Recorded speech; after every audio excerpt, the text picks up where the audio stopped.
So yeah, based on this, I graduated, and then you see this Jurassic Fight Club here. I actually did that like so towards my junior year of college, and then after that, wrapped is when I finished my degree. And so I started applying everywhere, and then I got a job in Sony doing Uncharted 2. So I was able to, I guess, transition pretty easily out of school to the workforce. And then after that, I just kind of worked on a bunch of stuff, a bunch of games at Sony, and then I decided to do some film stuff. So I went to Sony LA ImageWorks, and then I wanted to work at with Naughty Dog for a bit. So I went to actually after that to Naughty Dog, and then after that, I heard about them doing Spider-Man at the ImageWorks. I went back to that, and then after that, I've just been doing a bunch of mostly game stuff, and then some of these. Uh, some of these I do in the summer now since I teach full time, so I only have the summer to work. So I jump in the summer to like I think all of these actually, Call of Duty Ghosts, um, Infinite Warfare. I went in the summer. Lost Legacy. I went to go work in the summer over there, and then Marvel's Avengers, the same thing. So yeah, and then I've just been doing that, and then freelance stuff, and then just trying to do my own personal projects too on the side. Just anything I kind of want to animate, I'll just animate them. Try to get it out quick, and then do something else. So yeah, that's the gist of it. It's my kind of career so far. Um, yeah, that's oh yeah, and then this is the school I teach at. And that's where I graduated from. When I graduated there, we did generalist stuff, but now it's more focused. So now we have like animation program and modeling program and um, programming eventually next year, and then um, production track two eventually also. So it's kind of a we're going more specific since industry tends to like specialists. So that's kind of where we're at with that. But yeah, that's kind of the gist of my career, or how. Yeah, that's kind of where I'm at with everything. Um, yeah. So any questions on that, or should I just move on to? Do you have any preference with, say, games or film? Since you've worked in both, Um, or you like the variation by the sounds of it as well? I don't know. I mean, I like the I don't know. I like. I mean, they're all fun to do. So I think as far as the variation, yeah, I like to be able to dive into both if I need to. So I try to become more well-rounded. I try to not be just a gameplay animator or something like that, or just cinematics. So I try to be able to do like a little bit of everything. So like animation, like acting and stuff like that. So I try to kind of keep my skills up in those areas too, so I don't become too, I guess, too focused in one. I guess so I'm able to do different things. Like for example, um, like on Lost Legacy, Uncharted, I was doing a lot of in-game cinematics. So like those little small interactive cutscenes. Um, but on Avengers, I just did all cinematics. So I like being able to kind of do, I guess, whatever the production needs help on is the. I like to be able to jump in and do that. So um, I do like acting stuff. It's just those take longer to do, and I guess I try to um, animate quick, and I try to produce content quick. So it's tricky sometimes to do acting pieces because they take longer to do. So but I do enjoy that stuff. It's cool to get inside the characters' heads and all that kind of stuff to figure that out. So Nicholas asks. Oh, oh yeah, sorry. Go ahead. so yeah, at our school we teach kind of all that, like game animation, gameplay stuff, cinematic stuff, and acting stuff to kind of get a good feel for how they all work because they're pretty different. You know, they take a different mindset to do each of those.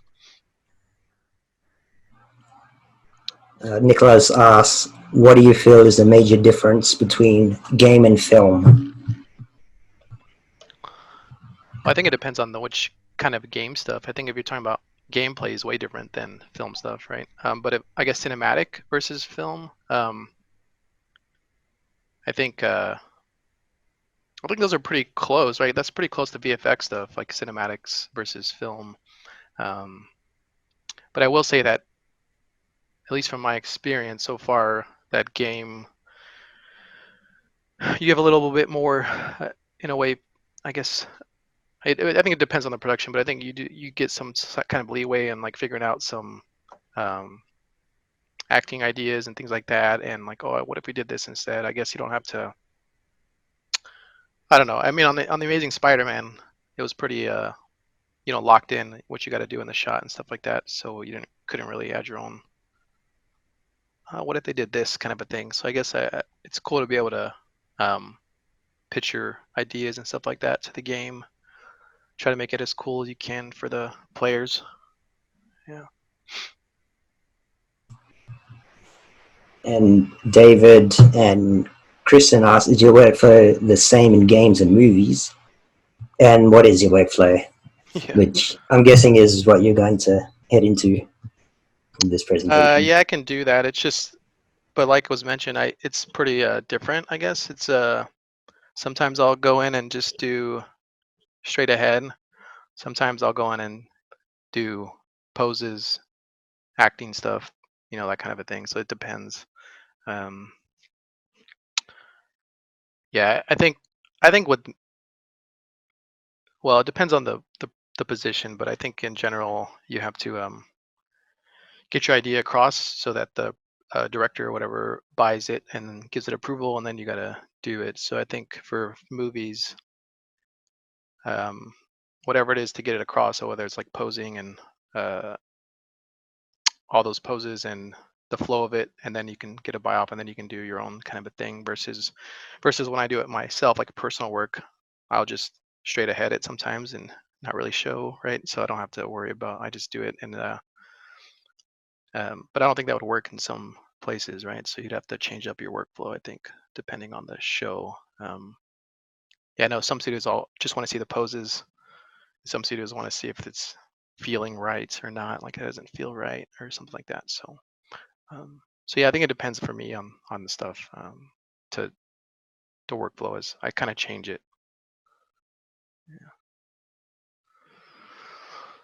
Yeah. What's your So can I ask you a question? What's your motivation on like all your personal stuff that you pump out, like Instagram and social media? yeah. Do you have like a goal with it, or is it something you just need to get out of your system when you do that shot? Because you throw a lot out there, which is really cool to see. um. Well, when I first did it, I just uh, there was one um, there was one student who I was working with, and he's like, you should post more of your work online because it's cool to see and all this stuff. And I'm like, yeah, because I do it for fun on the side, and I was like, yeah, I guess I should just post it. And so I started just posting it because I do it anyway, just for fun. Um, and I guess as far as a goal for it, I don't. I mean, I just think I can always keep improving. So I guess I just produce it and try to get better. Probably will never end, right? To get better and better, but I just try to do different things. And like I mentioned, I try to get well rounded. So I try to do little of each so I can make sure I'm like keeping up with each of this stuff. So, um, and, and, as far as the like end goal with it, I don't know. I mean, it's just kind of doing it to improve. And if stuff happens because of it, that's cool. Like I've gotten a bunch of freelance jobs because of it. So that's cool. Um, yeah, so I don't know if I have like a specific angle. I would like to do my own like short film or a game or something, but that takes a lot of time, and but um, maybe eventually you can do that because I've done one before, but that was in college and that wasn't too great. But it'd be cool to do another one, see how it turns out. Does that answer the question, kind of? Yeah. Oh yeah, it did. Thanks. Okay. Yeah. Yeah, that's great. Um. So yeah, I just try to, I guess, um, like you mentioned, just try to do a little of each and try to get better at each, especially because I'm teaching too. So I got to make sure I'm up to date and decent at teaching acting stuff or whatever, or gameplay animation. I got to be sure I know how to do that stuff. Um, so I'm not. So that's part of also keeping up with the, um, just keeping up with the industry because it's everyone's gets all super good and it's hard to keep up sometimes to everybody. So So you asked, what was your biggest challenge while animating when you started animating? what was your biggest challenge while animating when you started animating? Well, when I started, I didn't think of as much as I do now. I didn't think about like weight and where the energy's at in the body and all this kind of stuff. I just animated it and I was like, oh, that looks pretty good. And then I just turn that in or whatever. I didn't really think about it as much. So I don't know if I mean, I knew it wasn't perfect, but I also, I also didn't know exactly what was, what was like really wrong or what could be pushed. So that's, I mean, the challenge, I guess, was, yeah, I don't know. I thought it's hard to say the challenge because I know that I know that I need improvement, but I guess I didn't know what exactly. I was just producing stuff and I didn't know how to really look at something and do it. So I think that's part of it. So maybe that was the challenge, was not really knowing what I need to fix and not really knowing what's the point of the exercise and stuff like that. And I just animated it and like, oh, there you go. And but it wasn't really, I didn't really um, I didn't really look at reference and stuff as well, and I didn't really um, I didn't I didn't really think about the the body and stuff like that as when I was animating as like a student. I was just kind of, I made this move and here you go, and it looks all right. It's not, I don't see any big hitches and stuff like that, so it's I guess it's good, but it really wasn't as, it wasn't professional or anything like that, right? So I guess that was my thing for that.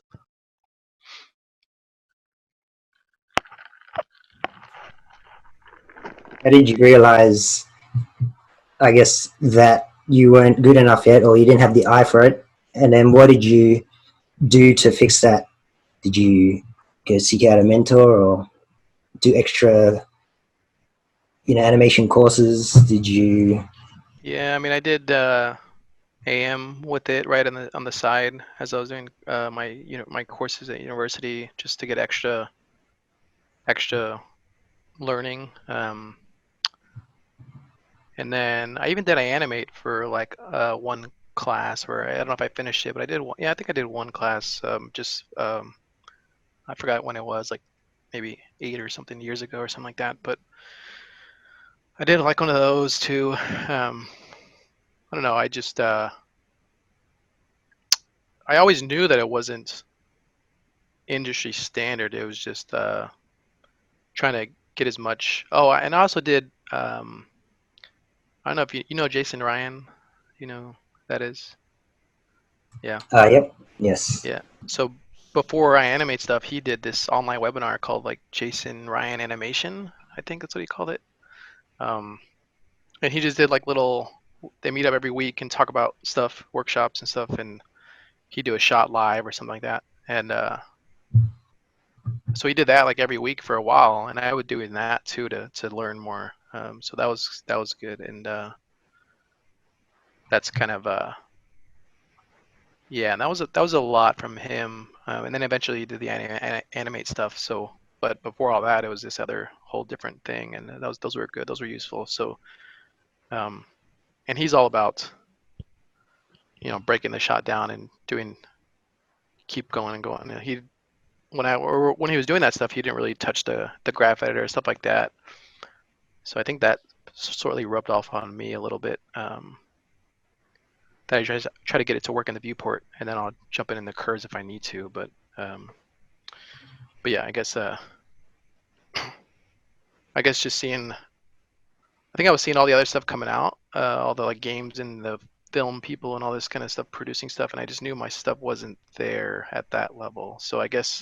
Um, so I guess just being aware of that and not thinking my stuff was all awesome, which maybe at the time I thought I was pretty good, but it wasn't even. But I never thought that really though. I never thought, oh, I'm awesome at this. I never. So I was always trying to figure out like why isn't what can I do to improve it, stuff like that. So um, that's kind of how that worked out. Yeah, so that leads into a question by Ramsethu. When do you finish a scene? Because polishing the animation can go on and on. So when do you stop? When do you call it and say that's fine for now? Move on to the next. Yeah, I don't know how you feel about it, Eddie, but if, like it's for me, sometimes on when I'm doing a shot, it's not meant to go on a reel, so I don't really um, animate polish it to death, right? Because polish can never end at one. It's just at it can just keep going on forever and ever. So a lot of times I just do exercises to study the movements and things like that, and then I just it's at a good spot, and then I'm like, okay, I kind of move on to something else because it's not that I turn it in and think like, oh, it's perfect, because I just want to do something else because I think you learn more, right, if you do more and more and more. But I think it's good to do shots to polish to learn that. Um, but I but I just try to do more so that I'm able to just get more practice, like doing another. Like instead of polishing one jump forever, I would just rather do like 5 jumps instead of just that one or something like that. So um, I guess that's for me. So part of I guess what says when do I finish a scene? So I guess for me, it's like knowing, is this supposed to be for a real type of thing? Like, am I sending this off to apply somewhere, or is it just like to do it and then do it again or something like that? So that's kind of. So I guess it depends on how I think of the shot. Like if it's supposed to go on a reel or if it's supposed to be practice. Um, yeah. Cool. That's a good answer. Cool. Kristen asked, what would you say is helpful to prep for studio interviews, and what kind of questions can be expected? Um, I don't know. I think sometimes the interviews are just to see how you are and if they can work with you for 8 to 12 hours a day. Um, It's true. so yeah, I think if they like your work, they'll schedule an interview. And as long as you're not too, as long as you're not too, um, I think they expect you to be nervous, but I don't know if I think they also want you to be a little confident in your stuff that you can jump in and help out rather than just like, if they ask about your workflow or something, they're like, um, and you're just, oh, I don't know, I just do that or something like that, like kind of an answer, then I think they'll just be like, they think you're unsure of your stuff a little bit. So I think if you're just confident in your abilities, but not like cocky about it, but if you're confident, like I can help out the team and I know how to animate, I know, and I still want to learn all that kind of stuff. So I think that's what they look for, somebody that, because yeah, they expect you to be a little nervous for it, but I just don't think, I don't think that uh, should be like super nervous about it because they they liked your stuff enough to schedule an interview, like that's already past the first. The biggest test probably is that real review, and after that, it's more about um, are they going to be awkward to work around, or are they, yeah, are they going to be hard to take notes? Are they going to be easy to take notes, give feedback to? Are they defensive? All that kind of stuff.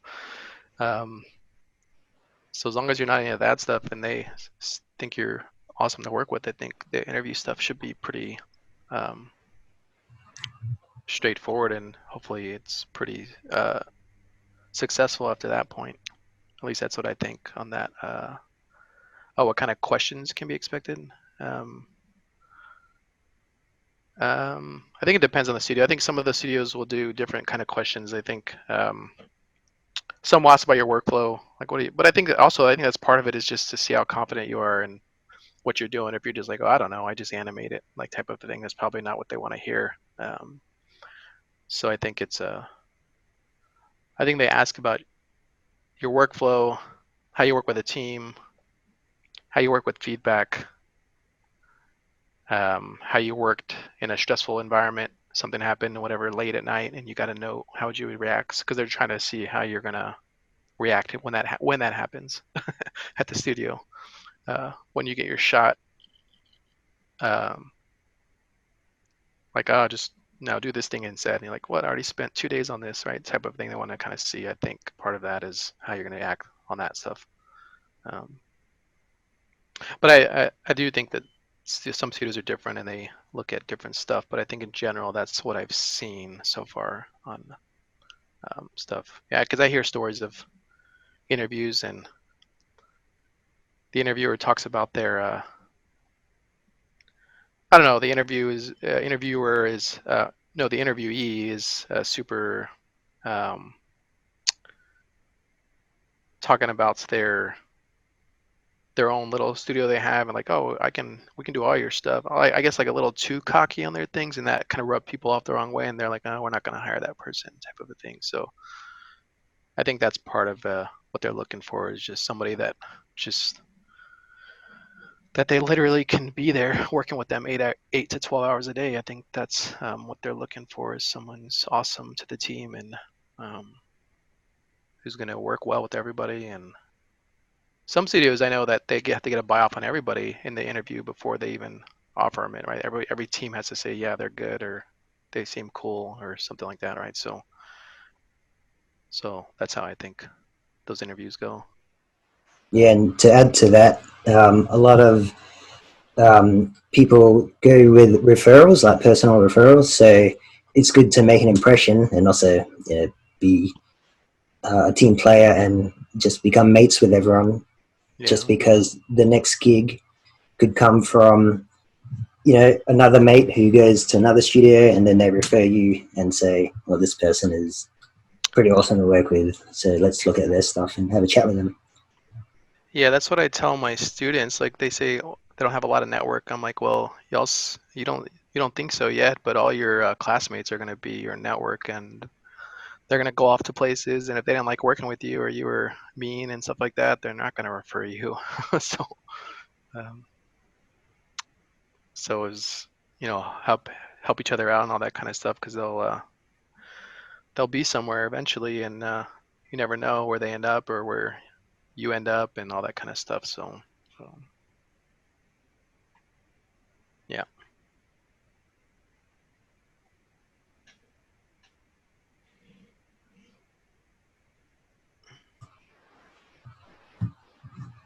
Priyanka asked if you shoot yourself for reference. Uh, it depends on what I'm doing. Sometimes I'll do that, but depends if it's supposed to be like on a super planned out shot. All the stuff I do on like social media stuff, all that kind of stuff, I just kind of do it. I don't really shoot reference. I just feel it out. But I think reference is good though. So I'm not saying don't do reference.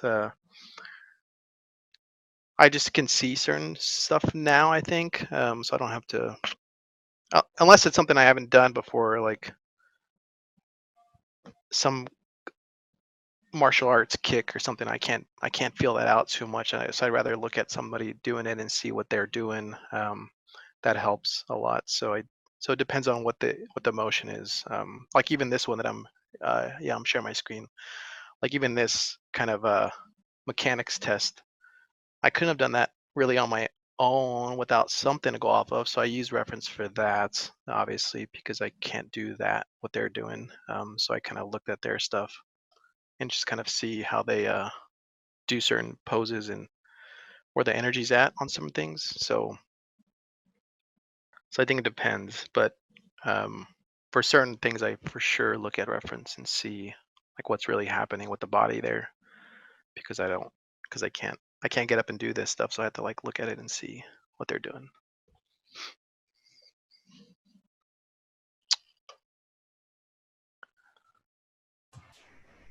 Yeah. So how long did this shot take you? 4 hours or something? I don't know. It wasn't long. It wasn't like weeks or something like that. It was, but when I work on shots, I do them like a couple hours, and then you move on, or I. But when I did this one, it was supposed to be just a small little test, like to this, and then I was like, oh, that's cool and done. But then I added more to it, and then I went back and added even more to it. I added another like jump here. So I just keep adding on to it, and then but I think it took maybe a couple of days or something like that for this thing. So um, as far as like full up days, hours, probably something like that. Yeah, it's a really nice shot.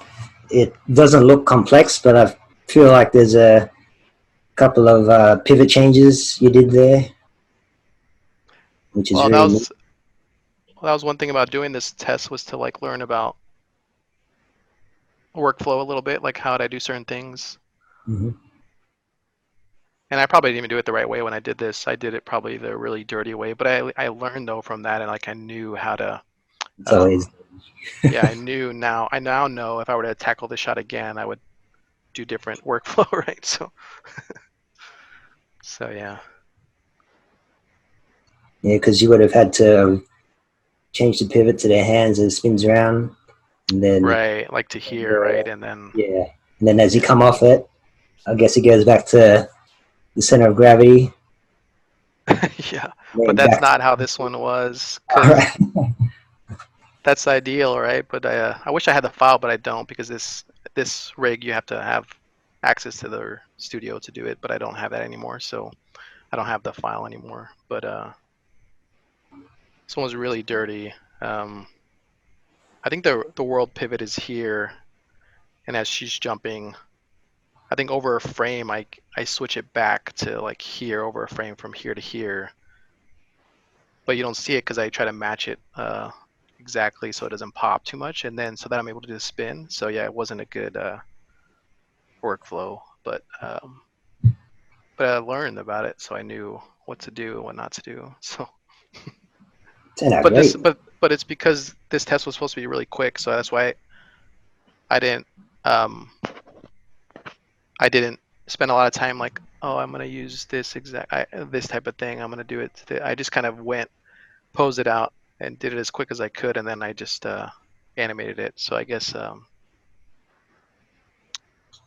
but that's because if this was in a production, then obviously I would have more time to, like, I'd have a week to block it out. Then I would take my time and do another stuff. But I was doing this at home, so I just like, oh, I'm just gonna go quick, and I'm just gonna do it. Whatever. I'm not gonna deal with. I didn't even constrain these. I just anim snapped them to that thing, and all that kind of stuff. So Mm, um, gotcha. yeah. Alicia asked, "How do you I just updated? How do you get the character to pivot from the hand and change it into the jumps?" I guess you just kind of explained that. Yeah. It's yeah, Yeah. That would be thinking about. I would be thinking about the rig and see what else there is mm-hmm. to do with that. I know that Anabot, right, has some stuff that you can do with that kind of a thing. Uh, but I don't really use I don't use Anabot, so I don't know exactly. But I've heard that there's some like pivot things that you can do. Um, Yeah, there's some scripts out there that lets you change the pivot and bakes it out kind of on the fly as you're Hmm. animating, which is Yes, I really probably need nice. to practice more with those and see what's out there. But like I mentioned, I just on the moment of letting go, you'll see the if I had the file, you would see the root mover like go across the screen, and then zero Mhm. out here, right? And then now it's back to normal.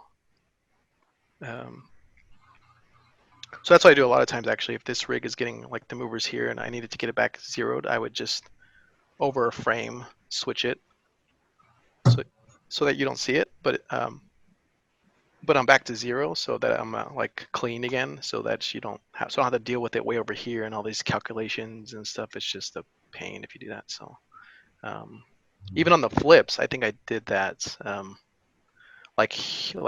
Here, I think at some points I zeroed out from here to the next one to like back to defaults, right? And then work from instead of like 600 degrees of whatever, I switch it back to zero so that I'm able to work with it clean when she lands um, over a frame or something like that. I think that's what I did, but Mhm.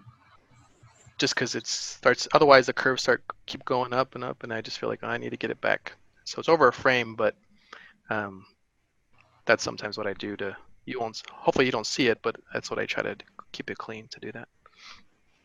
So how does motion blur not show up there with that switch unless you're not using motion blur? Because that would Well, reveal it, wouldn't it? viewport 2.0 motion blur. I don't think it would pull that up, right? Would it? Okay. Maybe Oh, I if you guess not rendered because it. it's viewport. Yeah, exactly. Yeah, Yeah, you're right. yeah. But I don't Uh, really render mine. I just like just viewport 2.0 and do that. But yeah, you're right. If it's rendered, I wonder if that would come up. I haven't checked. that would freak out. Yeah. Yeah, yeah. And effects. If there was any sims, that would also Oh yeah, that's true. freak out as well. Yeah. Yeah, so my workflow would change, right? If I was in a production, I would be Yeah. more clean But for about it this, and yeah, like it works like flawlessly. Like you can't even tell. yeah, yeah. Um, And I have a question here from someone talked about. Priyanka asked, "How do you decide the timing at the initial stage of animation? Because it's so organic and not cartoony, so it seems like a challenge." So I guess that's part of blocking and reference. how you decide the timing at the initial stage? Um,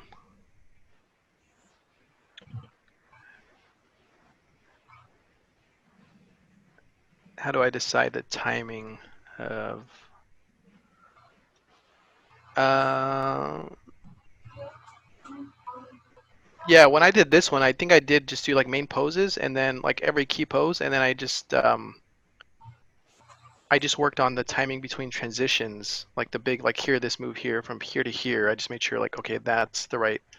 I'm using a mouse, so that's why these like drawings aren't great, but I'm trying to do some nice drawings on this stuff. But um, I think on each one I try to just I block it out on like poses, and then I eventually switch to auto tangent, and I want to see the timing, so I want to get those rhythm timing and the beats and the movements so that those work. Even on the spin and the jump, I time it out into certain sections, like here to here, and then here to here. I'll time it out to figure out like this, and okay, that's good, and then I'll move on to this, like take the catch to this, like that's different timing in here to here. Right? Yeah, like that's got to have a certain feel. So I time that out at a certain section, and then I'll move on to the next section and type of thing. So I guess it depends on them. Um, for me, it depends on uh, if the shot's supposed to be. If I care about the poses, I mean, I always care about the poses, but if I care about the timing more on the like moves, or do I care about like the posing? And for me, when I got these like roughed out poses, I just cared about the flow of each of the moves and the timing of the moves, so they don't feel like too straightforward and same speed. So like even on that spin right there, like somebody have a key here, and let's say you have a key here, and then a key here.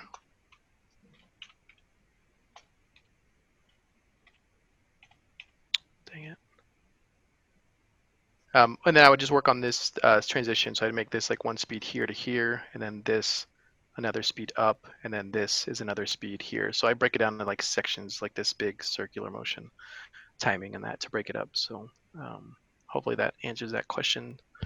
Um,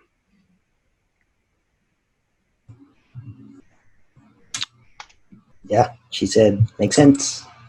yeah, cool. Um, yeah, viewport 2.0 is just screen space. Yeah, so it won't come up like that. Cool. So uh,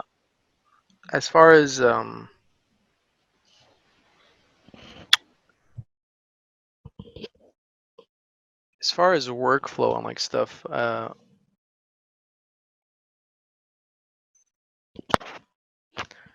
like I mentioned, it's kind of depends on the shot, but I think on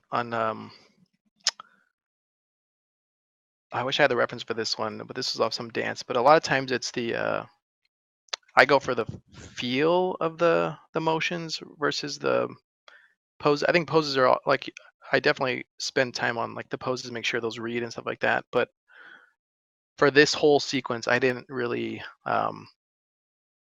didn't do pose blocking type of thing. I just did I got the feel of all these motions that I wanted, and then I kind of put on the poses, I guess, in a way. I mean, I was still putting in poses, but I would just rough them out really quick, and then see if like this is the right feel that I want. Um, and then I would um, go back and then I refine the pose or something like that. But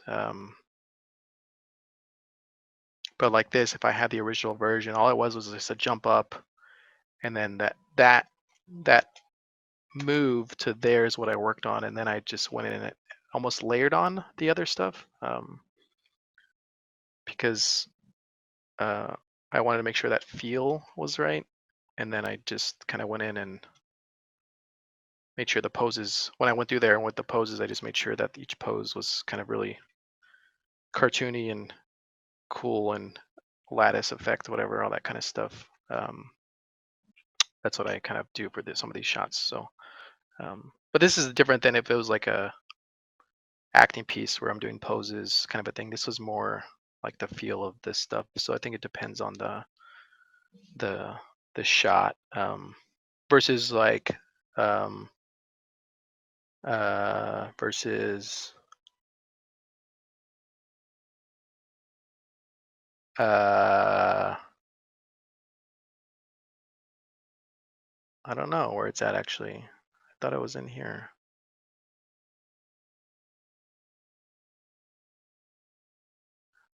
Well, no, even this one was all pose to pose. I mean, not pose to pose, it was all organic kind of a thing. Um,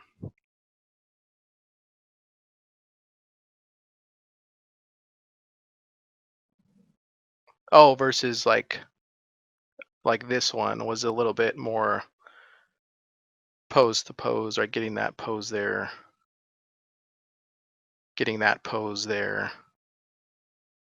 that pose, that pose, and then the wave pose or whatever. So that's a little different than the other ones.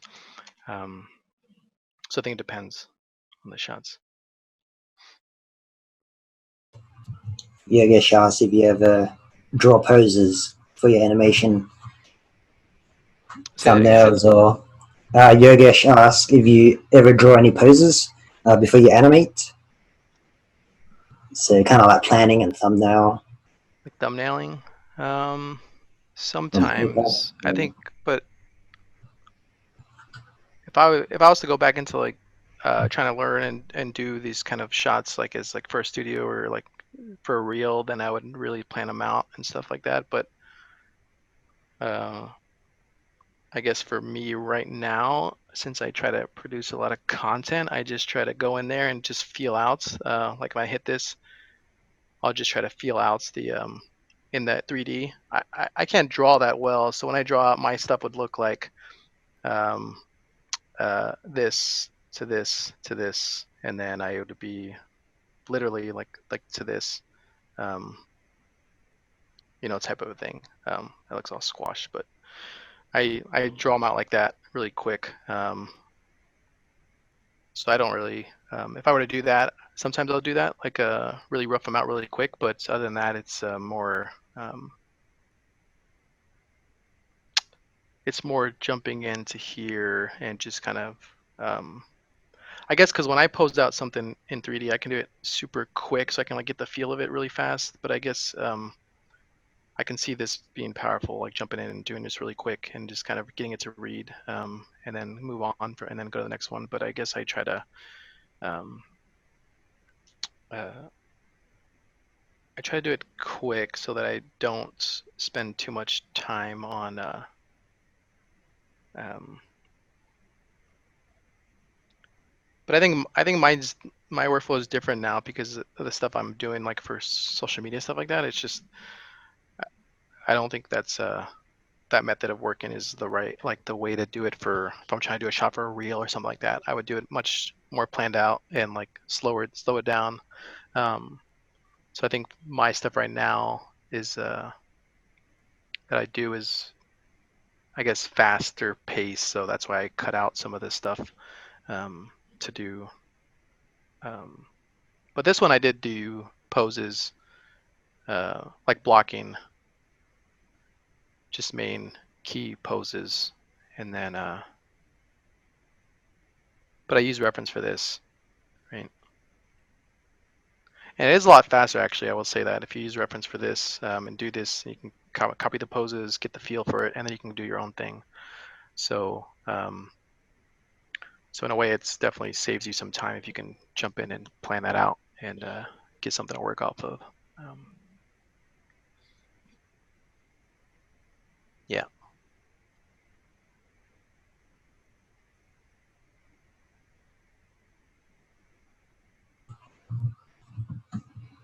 Yeah, you have a few questions there. I'll ask one from Kevin.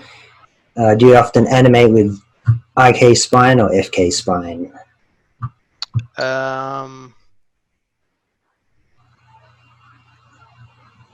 IK spine if I have it. Um, but the problem with IK spine that I've seen, like in students and stuff like that, is like since you can able to translate and do all this kind of stuff, they um, what is this showing here? Hold on. They, I guess, cheat too much and like translate the chest over and do all this stuff versus the FK spine. You won't be able to do that. Um, I prefer IK spine because I could easily grab the chest and do all this kind of cheats and stuff like that, like squash and stretch and all this stuff. Um, but you got to be careful with that because it can break off from the body really easily with IK spine. Um, so I prefer IK though because I'm able to do more cheats and stuff like that. But I think FK is good to know because in games and stuff like that, usually they're FK spine stuff. So you got to make sure you're able to know, like, um, to get certain curves in the back, you'd have to probably rotate these forward and then use maybe one of these bottom ones to counter it up so that it's compressing in here. Versus the FK spine, the IK spine, you would just rotate it, then translate it in, the kind of thing. So I think it's good to know both of those. But I prefer IK spine because that's like only one controller usually, and that gets rid of all these other ones. So yeah, I always try to do less controls. Mm-hmm. And Starlin asks, how do you polish just using the timeline? Can you do a small demo of your webflow, please? Maybe Yeah, a ball or something. the timeline. Yeah, let me but I don't know if my stuff says polished as it could be if I jumped in the curves, but I definitely try to do it all on the timeline. Let me uh pull up something. I don't know if it's gonna be real time though, because it's probably not the connection and stuff, but I can try to do it. Let's see. How do I share this? So you should see Maya now, right? No, we still see your sync sketch. I think you have to close out of this and then share your Maya. There you go. You have Spider-Man up, right? Yeah. Well, it's hard for me to do something uh, super quick, but I can do something small and show you like what I mean by the timeline stuff. I don't know if it's gonna be real time, but um, let's do this. By the way, I use a lot of hotkeys, so some of the stuff I'm doing is like, what am I doing? It's because I switched my spacebar to be delete keys. I don't know if you see that, like how it's deleting in the timeline. Um, See that? So I switch my spacebar to do that because I don't really use my spacebar for switching cameras. So I rather just use it for something else. So I just switch it to that. So I'm able to, since I work so much in the timeline, I can easily just like put keys like this, and then like this, and then say like, oh, I have a key here, I don't like it. So I just really quickly get rid of those. So it's like super quick. That's how I'm able to um, get rid of those like quickly since I work a lot in the timeline.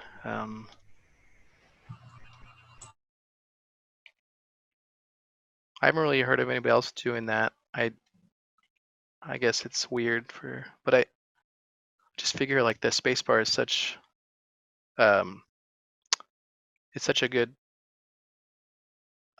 like real estate for the keyboard. Like it feels natural to press your thumb there, so I feel like it should be used for something else other than change cameras. I don't know. Like the cameras is I change cameras, but not like every second or something like that. So so that's why I switched mine out. I don't know if anybody else does that, but probably not. It took me like a couple of days to get used to it. Yeah, it never occurred to me to change that one. Yeah. Like, oh, that's a great idea. It feels really like it's easy, right? It just feels very natural to press it, and it doesn't no arthritis or nothing like that. So Yeah. yeah, I mean, I don't use my camera switcher like that, like to do. If I do it, switch it, I'll just go to like this really quick and switch it or something. I don't know, but it's rare that I do that anyway. So um, So you use one viewport, you don't use a tear off.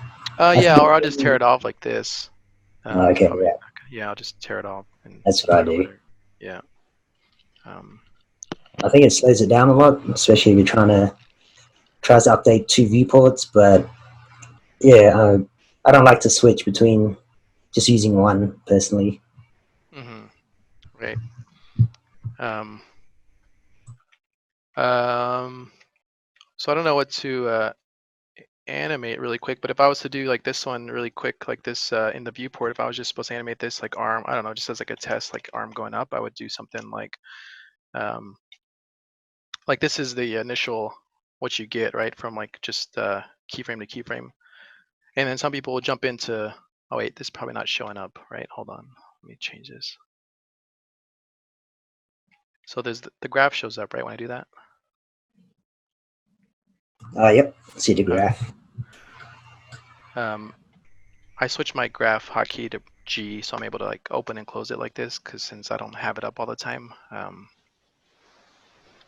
So like for this, like some people will jump in and do like this, maybe weight it, and then do stuff like this, which is cool. But since I work a lot, I want to get it to work in here, and if I do something like this, to get the feel of that, like raise up, that's good. But I can't really see anything in here to change. Like I don't have any keys, so I like to see this in here. It's like what I would like if I can adjust a pose or something in here, I could easily do it.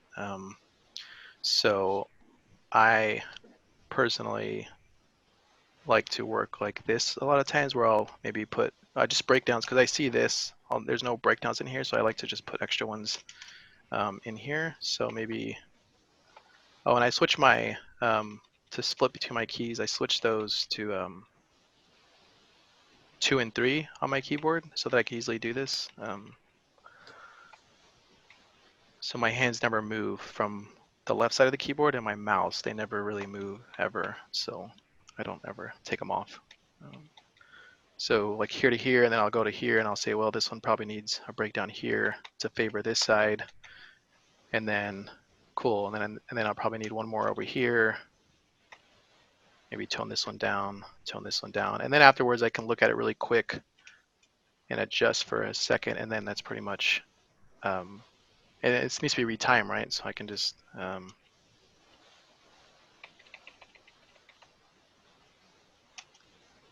retime these. And a lot of times what I'll do is like set a key like here, like I'll steal one of these in-betweens, and then I'll just like move this away from it.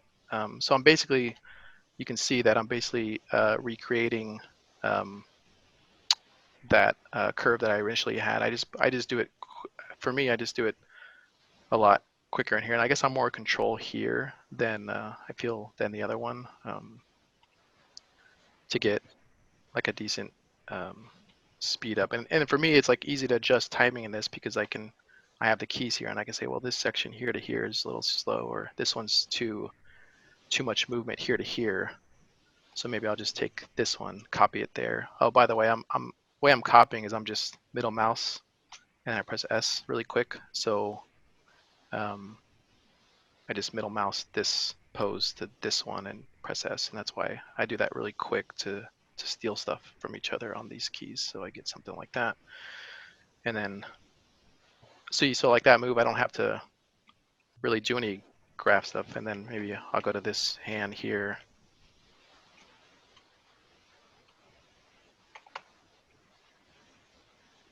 And that's another thing that I do with you said not ideal with the graph. You notice when I pose this stuff out, my my manipulator is so big, right? It's like just I grab in the middle. I don't even it's probably not, I don't do like this kind of stuff where I'm like, okay, this curve, this curve.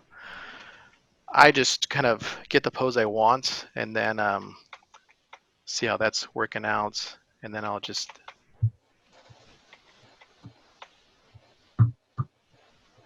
flip through them and then shifting stuff. Cool. So it's a little early, so I'll take this key and delay it.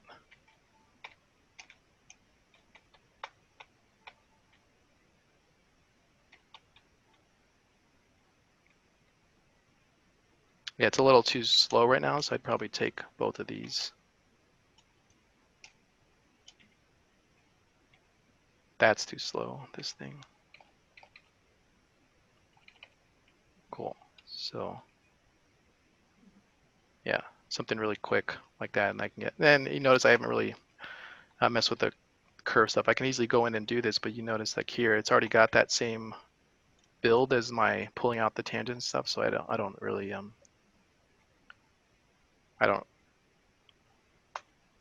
I'll jump in if I see something like weird happening, like some weird hitch like this or something. Then I'll see a key there. Then obviously it's like the tangent's going off. Like if the tangent's doing this, I can see it. It's like happening in here. Then I'll know it's not me, and I got to go in here really quick. But it's mostly just to fix it for a second and then get rid of it. But that's just my workflow. I don't think that works for everybody. So.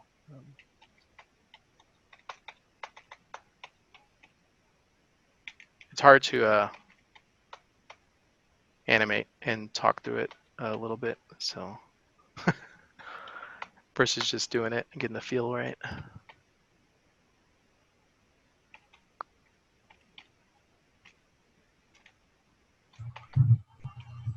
So there's two questions about camera. If you're doing a shot with a specific camera, do you animate from that camera or just a movable perspective camera?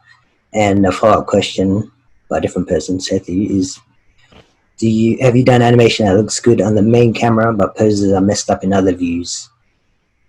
Which is almost the Yeah. second question. Yeah, I do that a lot. Or if I lock in a camera, I'll do that. I don't really care about the other views, but it depends on. I just have to know what it's supposed to be, and then I'll do that. Um, so if I know that it's a lock camera, then I'll cheat it. But oh, like this one. This is a good example. Oh, I think you have to switch back if you're in Yeah, Synthscape. No. yeah. Let me pull this up. If it comes up. Oh, actually, it should come up because I'm sharing my screen, but I don't see it.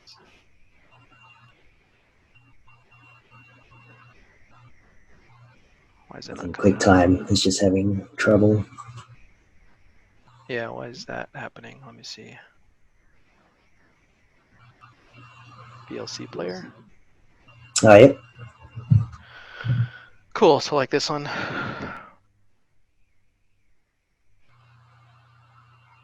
Right. I mean, that looks okay from this view. It's not. So this one I animated in this view, but if you actually looked at it in another view, it's all checked out.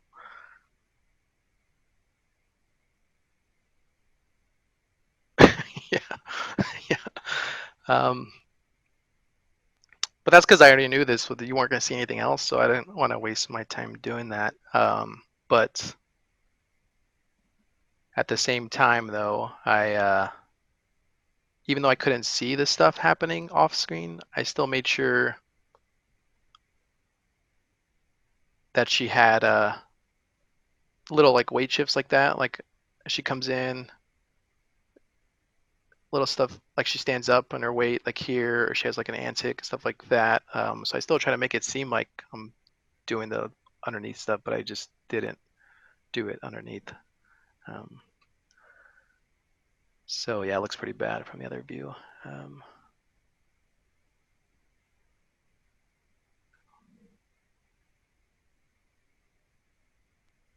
and that's yeah, I just didn't want to do the other stuff. But I think I tell students all the time to just make sure to, even if you don't see that stuff, that at least you're thinking about like where that weight is and all that kind of stuff, because otherwise they just cheat it and they just slide the character across rather than putting like a antic or anything like that in there. So it just looks too like you haven't really thought about it. It looks really fake. So I just try to make sure to. So I think about in here where the weight is and all that kind of stuff. Um, when I'm doing that. So yeah. So I guess sometimes I do that, but that's also again because this is a personal piece, and if it was a production, I don't know if I would cheat it that much unless I knew for sure it was going to be locked. So yeah, but that was just because I was trying to do this quick.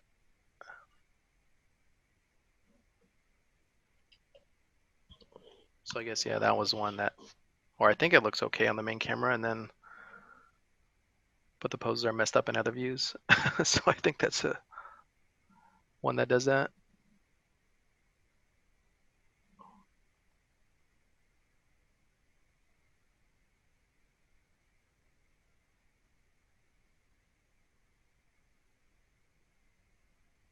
Yeah.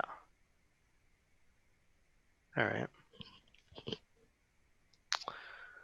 Um. So I have I put a couple of examples on here that I can just run through really quick if you want. I'm curious about these. So like this one, um, so this one I did all organically, like you mentioned. I just try to get the feel for this, like run and jump, and then I kind of built the poses on afterwards. So like all of this stuff. I guess for me, sometimes when I see, at least so far, like some of the student work I see, if I talk about poses and all this stuff, which is good, but then I get assignments that are literally I can see like posing hits, hits, hits, and there's no like feel, there's no like organic flow to it, and there's no like breakup of limbs and body pieces and stuff like that. So I guess it's like it can backfire sometimes if they all thinking about only poses. Like I know that a lot of Pixar, people think about just the energy of it, the flow of the shots, and how that's going, and the driving force of like the core or whatever, and all this kind of stuff. So, um, and then the poses you build on afterwards. But I think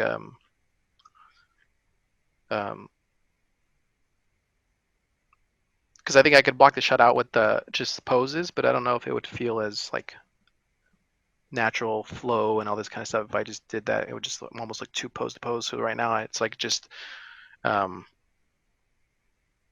I'm hitting poses, but and I knew which poses I was going to hit when I got to these points, but it was more just trying to get the feel of every like going through these like motions and kind of a thing. Um, so honestly, when I did this shot, I just did this root here and then this chest as one piece, and I just animated this as one, get that feel right, and then I put in cool um, silhouettes and poses, um, making sure all these are like cool looking and all that kind of stuff. So, um, but that's that workflow on that one. Um, but versus like this one was all about, I just stole the poses from the reference, and then I just kind of uh, retimed it, and then I did a pass like on the working from I did a pose pass, and then I went in and did a kind of out from here, out the body like this, right, to kind of get the feel for each limb and things like that. So um, yeah, so I lost my hard drive crashed like a month or two back, and I didn't pay the money to like get it restored. I maybe should, but so I lost a lot of stuff. But I'll just reanimate it. It's um, I had some rendered stuff still though, so that's good.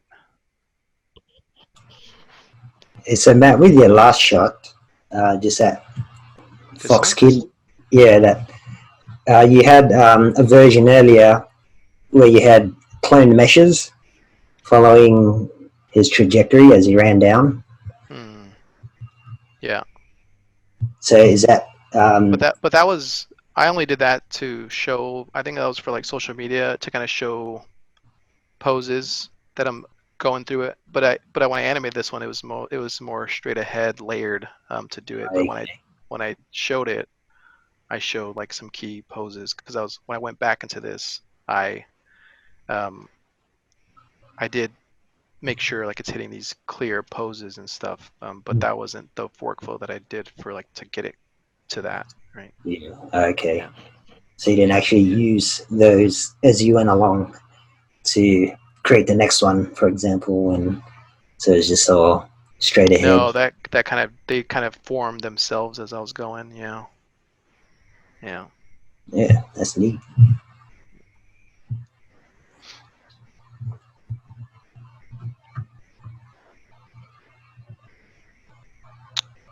Um, but versus like game stuff, like this was a shot I got from Uncharted, which was just, I don't even know if this was mocap or not, but it was just what I got to work with, and this was like the helicopter swinging scene. Obviously, she's just going through the motion; she's not really doing anything. So when I got this one, this was different. This was not. This was mostly like a pose pass on it to make sure it like gets these cool lines of actions and stuff, which is we should show the other part of this, but anyways, you can kind of see as this goes on, I'm trying to get some cool arcs, things like this from the original one.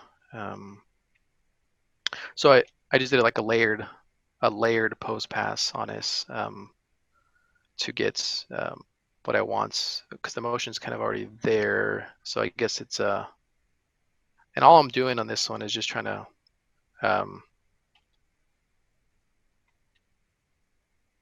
all I'm doing is when I'm doing this, I'm trying to think about like shapes in this. So when I'm doing this, I'm trying to think, okay, well that's gonna hit there. So what if I like have it pull and like change her shape so that I'm going from like this shape to this shape, like reversal kind of a thing. So versus the original, which is cool, right? She's got this cool like one leg up kind of a thing. Um, and I sorry, what if I flip her around again? So it's like I'm just trying to like play with these shapes on screens as you see, and then I do it again, probably as these. Oh, I cut off, but hold on.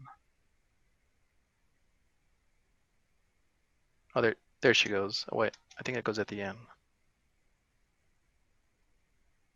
Oh, I guess I cut off, but anyways, I'm just trying to think about that kind of stuff as I'm doing this kind of a thing. I don't know if I have the other examples of stuff. So so I do think about that stuff. It's just depends on the shots and um, what it needs. But this one was pretty much just shape changes I'm looking for to make it cool on screen, so that as I'm going through this screen, that I'm not seeing a bunch of this the whole time. I'm seeing like this, or maybe even again here, and then maybe even again as it comes through. So I'm seeing a whole bunch of changes in that shot, which is actually what I try to do also in here. So as I'm doing this, I flip into like a ball, but then I try to do this from here, try to reverse it, try to do it again, and I try to do another one like this. So I'm going through this and trying to get a whole bunch of shape changes in this, so as you're going through it, so you're not too bored watching it. Some poses are smaller, like in this box, and then some are more opened up, kind of a thing. So I'm trying to get variation of that. That kind of stuff. I think I lost some of the files for this one too, but again, this one just started as a small piece, like as this one little piece to here, and I was like, oh, that's kind of cool. I'll just keep it going. So I added another shot, and it just keeps going. So,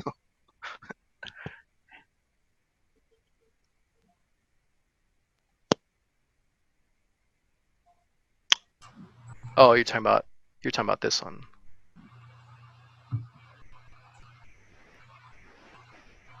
Oh yeah, that's one. Yeah, and this was what I was talking about. I'm just showing. Yeah. I'm just going through, and when I showed this, I'm just going through showing. It's probably not a good color. I'm just going through showing kind of these kind of shape changes that I'm going through to show that it's different, and they're not trying to break them up so they're not all the same and kind of a thing. Because a lot of times I see shots are like they're just all the same, boring. It's just cool to change it up and see if you can get some cool changes in there. Mhm. That's why I showed this. Like, and the same reason I'm showing this, because I'm showing like, okay, like this gets really small in this box, and I try, well, for the jump out, I might as well open this up to get a bigger pose out. I know it's kind of twinning a little bit, but it's still, I wanted to get out of this little box and show it like, okay, expand open, and then I'm probably going back inwards after. Let's see. Yeah, and then I kind of compress it in to get a smaller box. Shape changes, right? That's kind of why I showed this idea. That's actually how I come up with some of these poses, because like in this one here, it gets really confined, and I was like, well, for the next one, I might as well open them up as big as I can so I get some change in there, you know.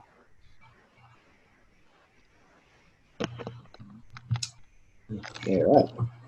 Thanks for that. Mm. I'll read out some questions for you. Stalin asked, what are some of the differences between game animation and feature animation? I think you might have answered that earlier as well. Some of the yeah. And Harshaw asked, while moving from blocking to whip polish, do we convert the step tangents to spline all at once, or do we set it for a number of frames? Also, spline or auto?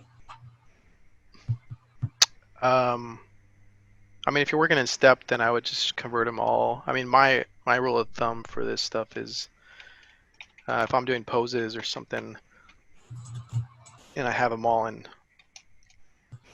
step mode, then I would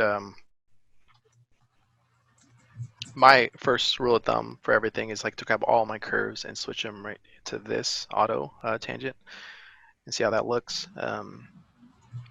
If you do spline, the problem with the spline is if I hit spline, it's going to overshoot these keys, and that's not a good thing because that's not what I wanted in here, right? So the best is probably this to do that. Or if you want to get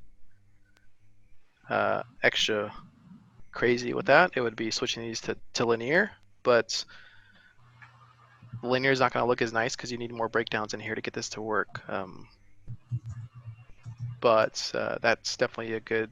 Some people do that and they switch them to linear and then they put in more breakdowns like here because they know they need something here. They know they need something here to get this breakdown to work, and you hit linear. And if it looks pretty nice in linear, then in auto tangent, it's going to be pretty much done. You can see, right? That's like from this to I just hit this once and it's like already done. I don't have to really mess with anything. Yeah.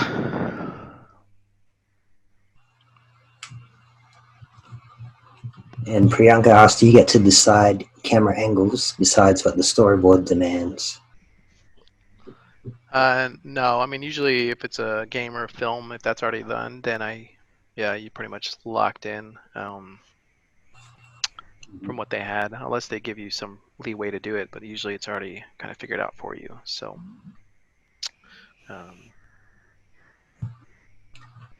Yeah, the client so would yeah. have spent money and time with other storyboard artists and other artists to get that kind of locked off. So Right. wouldn't want animators messing around with that. Right. Yeah.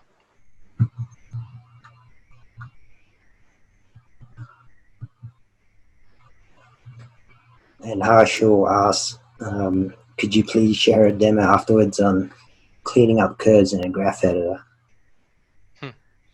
Cleaning up curves in the graph editor. Um, I'd have to see if I have a shot that I could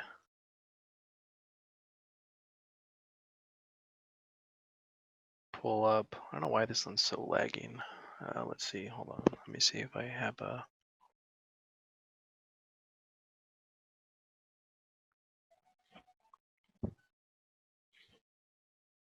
Oh, here.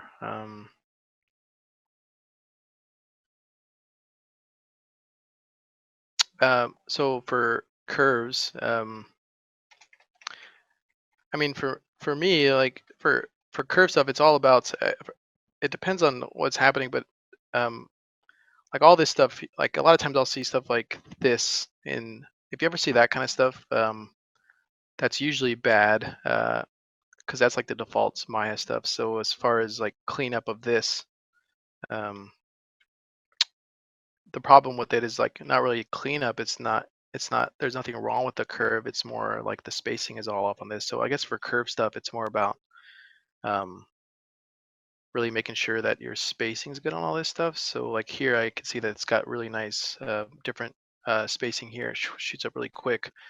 But I guess cleanup could be stuff like, I mean, this is obvious cleanup, but if it's doing like stuff like this, then obviously you don't want that kind of stuff. You want this stuff to flow naturally to the next.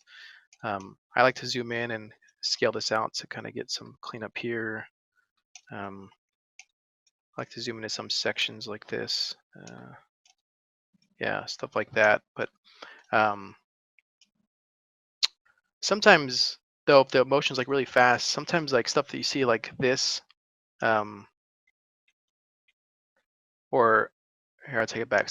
Sometimes I don't know if the arm's gimbaled out or something, and the arm does um, something like this. It doesn't mean that you take this and get rid of that. Like it depends on what's in the screen. So I think sometimes it's you just have to be aware of what's happening in your viewport and seeing like is that meant to be like that. Like it's not always supposed to be this smooth, super generic. Like sometimes like I don't even here. Let's see. Let me pull something up. Like I'll show this, but I don't even know. I haven't even looked in the graph in this, so I don't even know how bad it looks. But let me pull it up. It looks pretty bad, but I haven't looked at it. So let me share this. Oh wait, it's already sharing, right? The Spider-Man shot. Yep, we can see it. Yeah, yeah. Like this, I haven't even looked at what it looks like in the curves. I have no idea. I'm sure they look. I'm sure they look pretty bad. I don't know. We can take a look and see. Let's see. So I don't know. What do we grab? This arm, I guess. Oh yeah, You look at all should these keys. you should What's that? choice the whole shot first. Oh, this whole shot. Yeah, give us a look. I think it's stopped here, and then it starts pretty much. I was still trying to go back and add more to this. I think this is the whole shot so far. It's probably not playing super real time.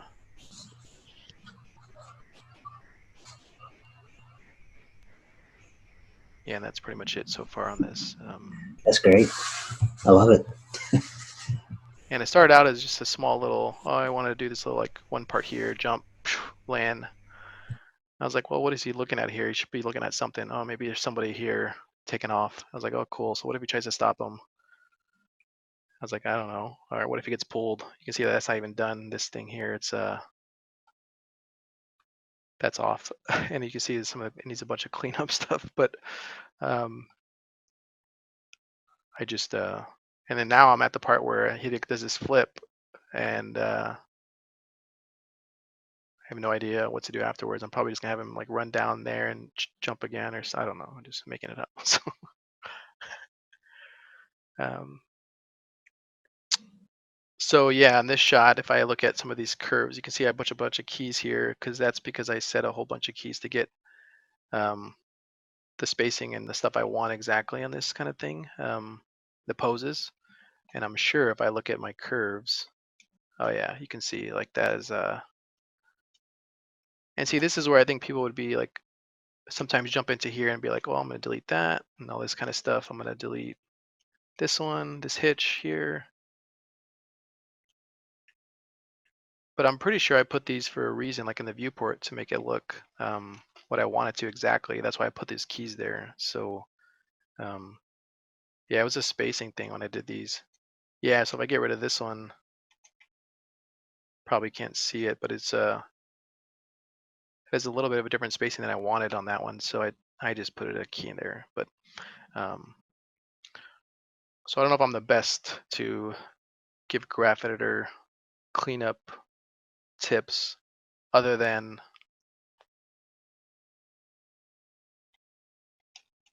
I don't know, because my graphs are pretty but I guess this could be cleanup stuff, like this kind of stuff. You see this, like how it's going. Like that's probably, even though I want like this, that's probably not good. So I probably do little stuff like this. But this is super polished stuff that I'm doing, or like this,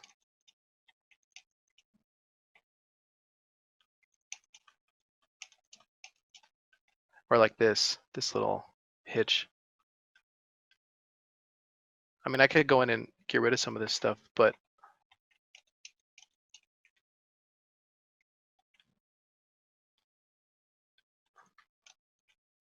or like that one, this feels a little bit off here, so I'd probably go in.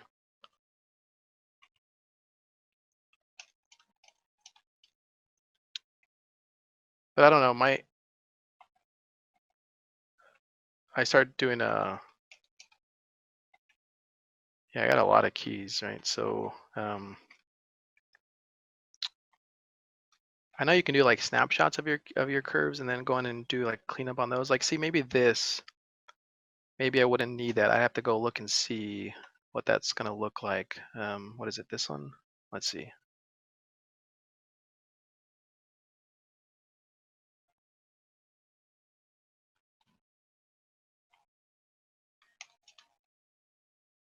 it does change it. I guess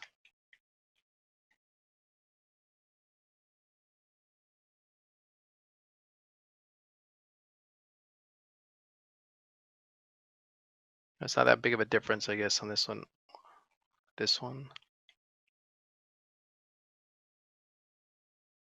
These seem to be okay to like get rid of and clean up a little bit, so I could do something like that to clean this up. Whoops.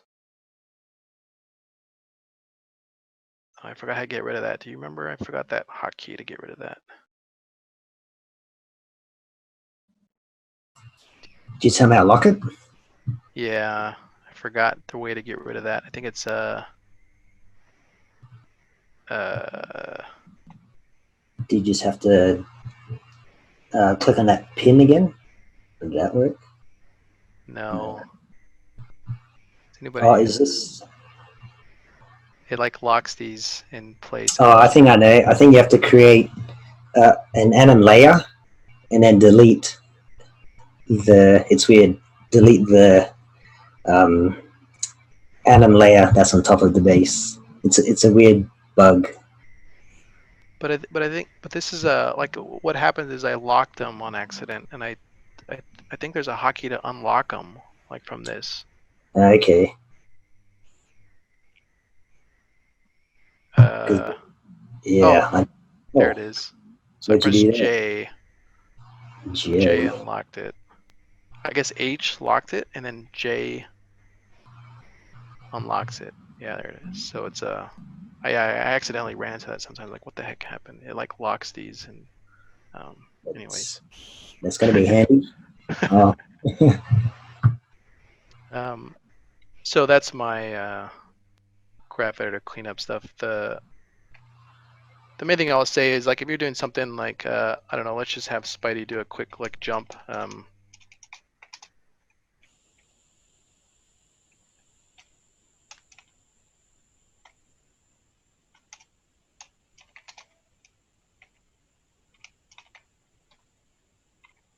Cool.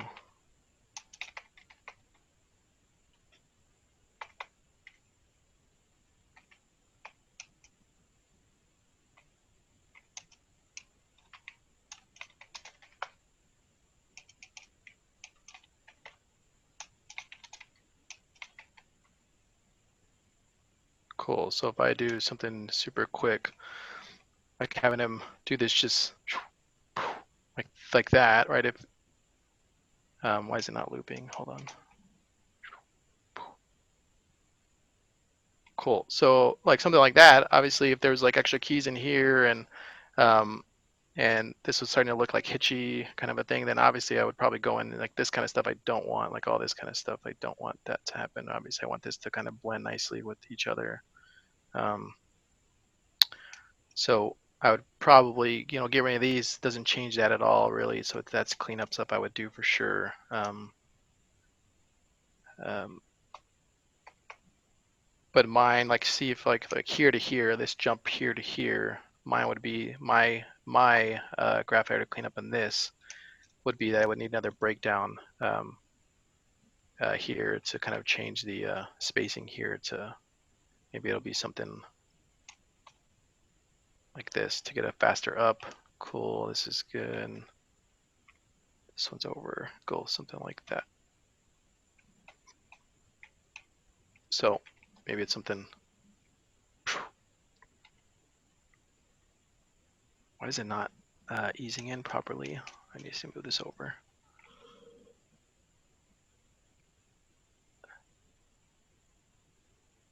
It's because of this pose. Let me fix this. All right. Anyways, so that's my cleanup, I guess, for that kind of stuff. But it's partly that, and it's also like arcs and stuff like that. I'll just kind of check and see what is the legs are and all that kind of do for arcs and kind of track those and see how that's looking to see if it's doing the proper um, stuff for poses and arcs and that kind of stuff. So I would clean up this kind of.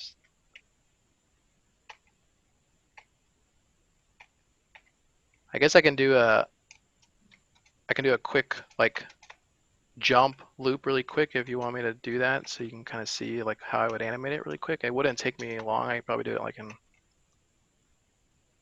like 5 or 6 minutes or something to show like my workflow on something like that. If y'all want to see that, like a timeline kind Oh, of a yep. thing. Go ahead. That'd be great. So I'll try to talk to it, but also try to just like do it and see if I can get this to work.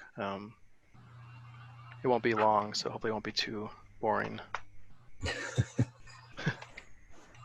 So I guess I'm trying to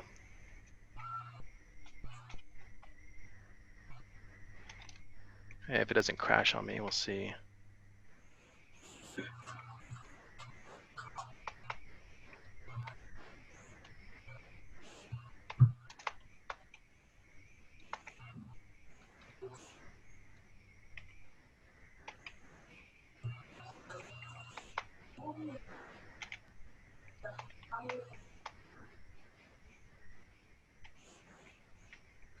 Man, you animate so fast, it looks like a time lapse by Oh itself. yeah. Real time.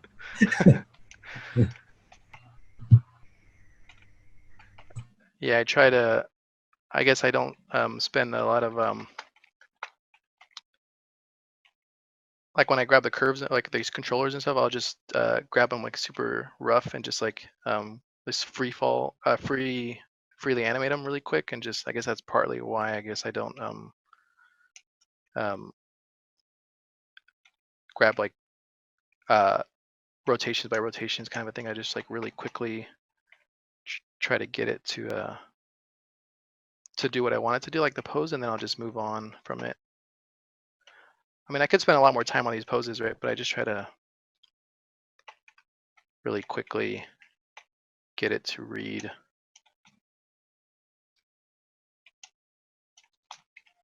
Why does it have keys? Oh. And this is just roughed out.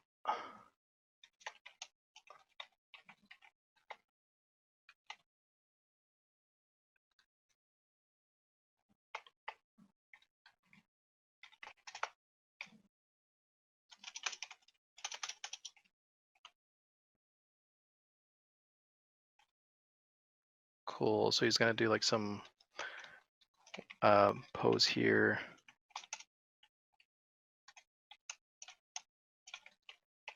And he'll come up like this. Cool. And then on the way down,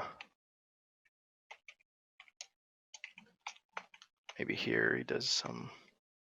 Actually, here he should probably do some quick antic.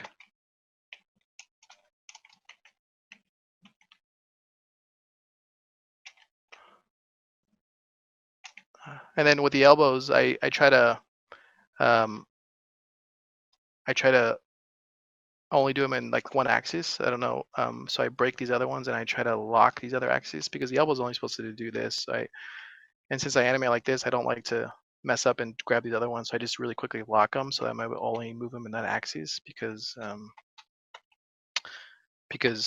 then I can just quickly grab it and animate it and not worry about like which controller I'm selecting or whatever, or which axis I'm selecting. All right, cool.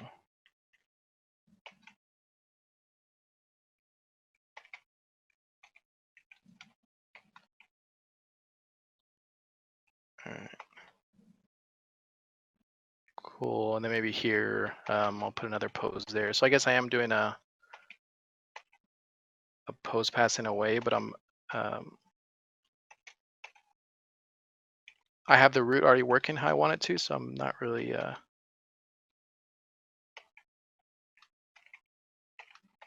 worried about that at this point. But if you notice on my timeline here, I have like keys like pretty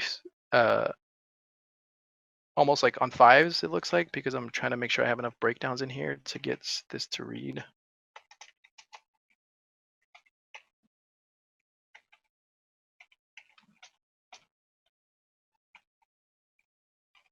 Yeah, this is not going to be perfect or anything, but hopefully it I'm gonna have to change this pose.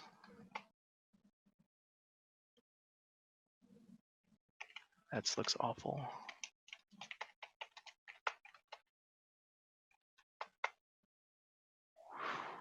Cool.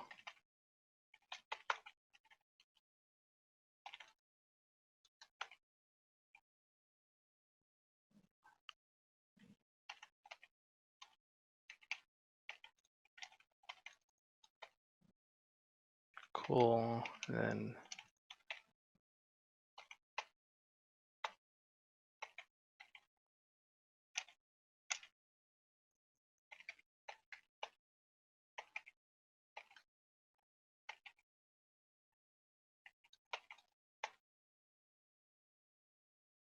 cool. He's kind of hitting a wall, so I'd probably go in and like raise this up a bit. Cool. And then just to speed this up, I'll just put a pose like here for the legs like touching down. Whoops, why isn't that working? Cool, and then back up, so cool.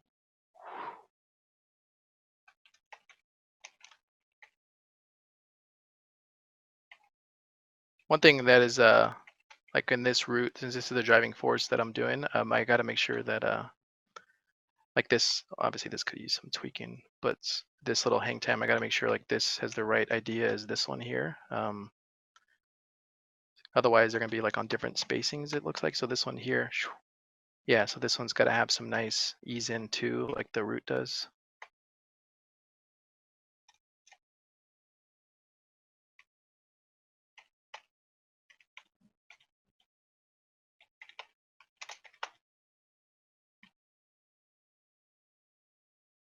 I don't know why they're spreading like that. Why is it doing that? Hold on, it's probably because they're too close to the body.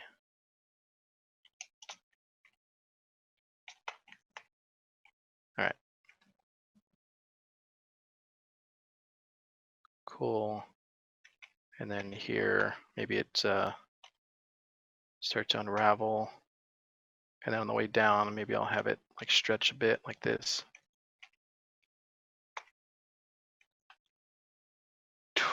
And then that's where I'll have it reverse. And then this will come down. And then these need to land sooner. Why aren't they zeroed out?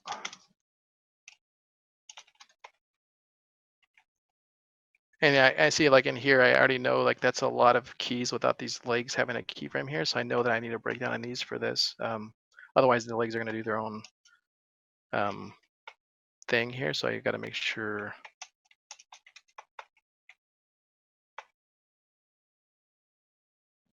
Why are they popping like that?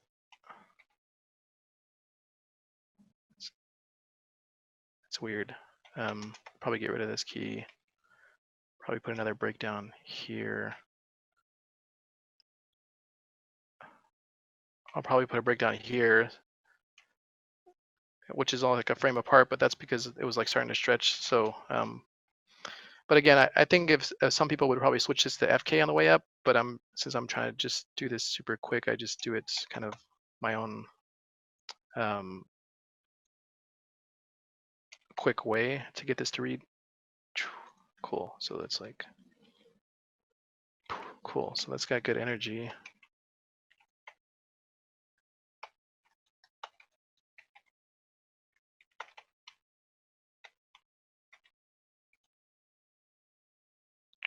And it's another thing that I see people do, like, is they'll have the body rotate forward, but they won't really come back with the body as they're doing it. They just do something like this. But really what's happening when the body rotates or when it bends like this, the butt and stuff comes back. So it's like this counter like that.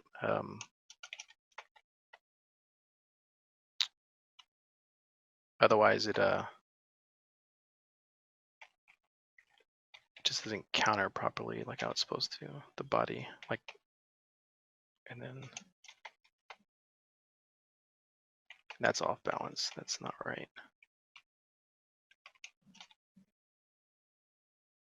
Cool.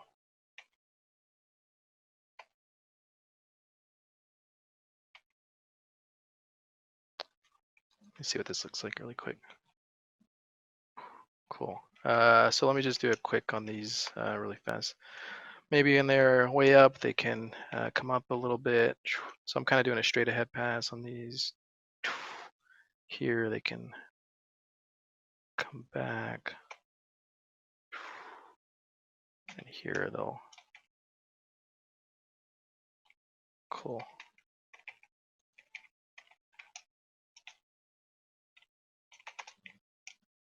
I'm just copying right now, like copying this to here. Sorry if those are too like fast of like moves that I'm trying to do. I'm just trying to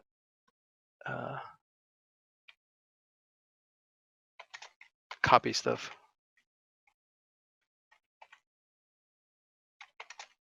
And then copy the shoulders.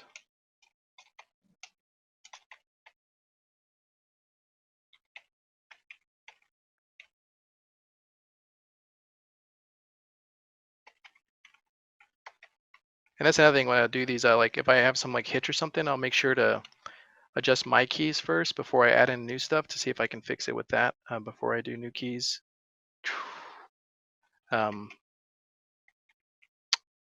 Because I don't want to add in more stuff if I can fix it with my keys first.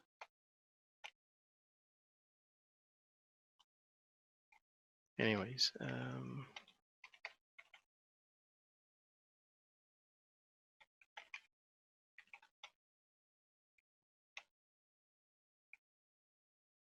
I'll just, no, I don't like to drag the head.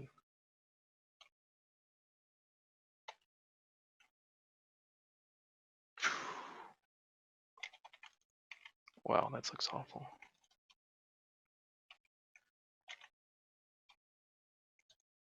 But I guess you can see like this is the IFK IK spine, so that's kind of why I prefer to do that one.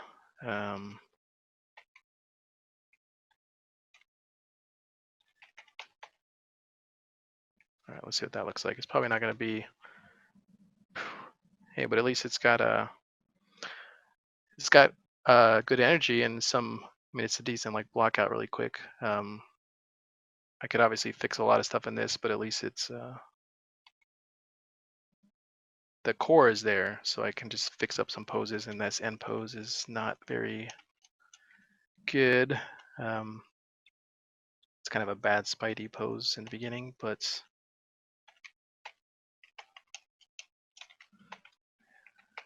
this looks off. Why is he broken here?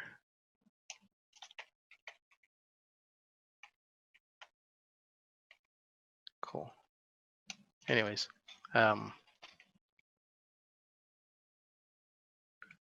he's got obviously like popping legs and stuff like that, but that's the quick kind of to get this to read. As far as like the gimbal stuff, yeah, if you notice, I don't really deal with it too much. Like I don't know what's gimbling out. So I just try to get it to read and viewport, and then I'll just put in keys. So if like the head's doing something weird, I'll just put another key there, and then it's not terrible though.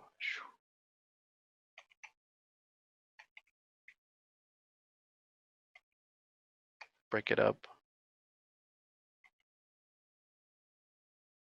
Yeah, and then afterwards, I guess what I would do is like I was doing originally these like all that together, and then afterwards I would go in and do a pass where I'm like breaking up some of the legs. So like one's a little different. Maybe one of these arms is a little higher, something like this.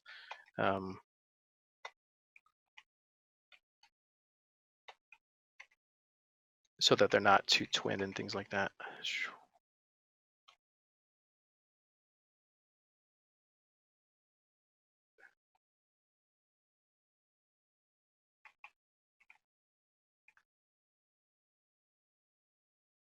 I hate that breakdown here.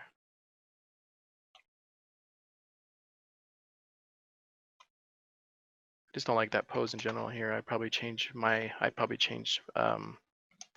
the start pose because I don't like this. This feels more natural, like his hand, like this. Whoops, like this.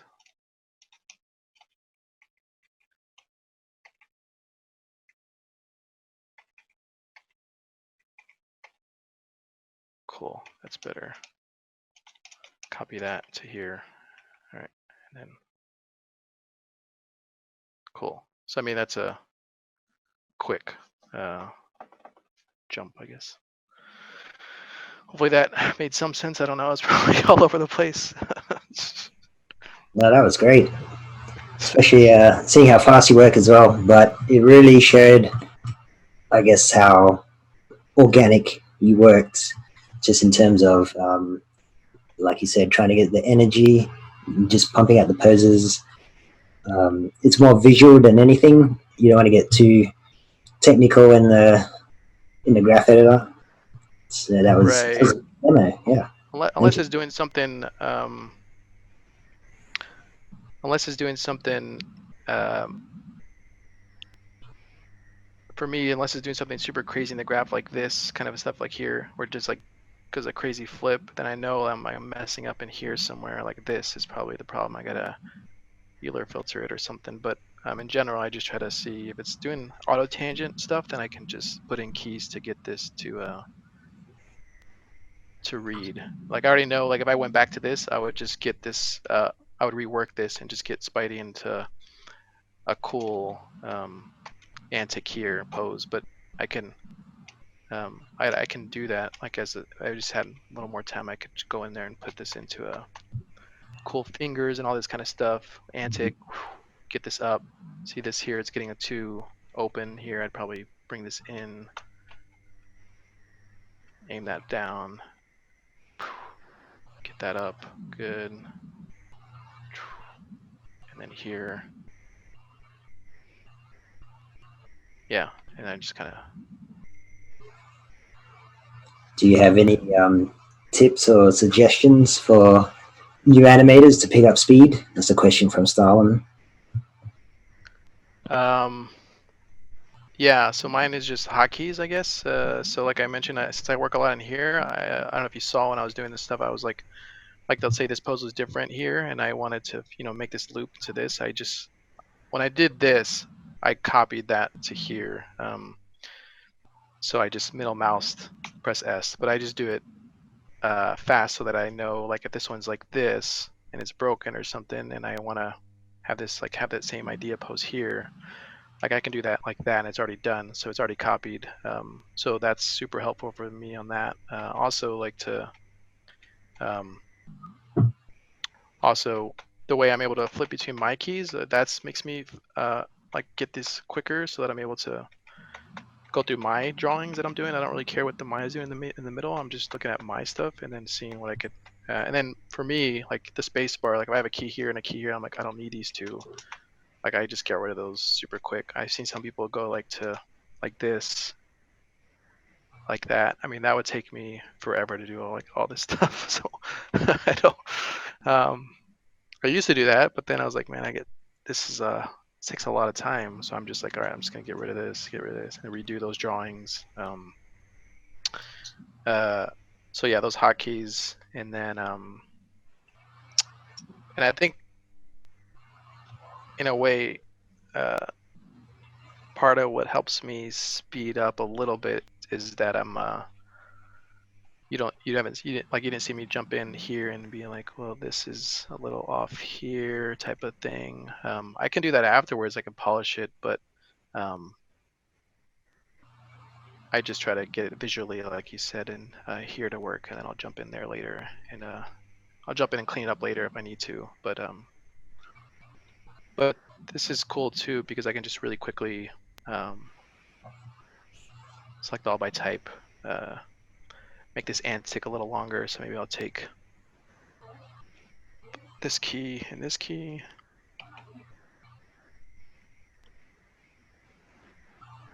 Uh-oh. Oh, there it goes. And then move them over a couple frames. And then now I got this longer hold here. maybe I want this hole to be longer and cooler, so I'll just key this, slide those over a couple of frames. There it goes. Cool. Anyways, so I guess hotkeys and I think for me also part of what makes it a little quicker is like I saw that when I was doing these rotations and stuff, I really didn't worry about like gimbal and stuff. But I don't know if that's just me, but I just quickly like, all right, that's the pose I want. I'll deal with the gimbal later if I need to. Like I don't even know what I'm grabbing when I do like this. I'm just like grabbing free for all rotations. That's what I was wondering. How do you know what you're freaking animating there?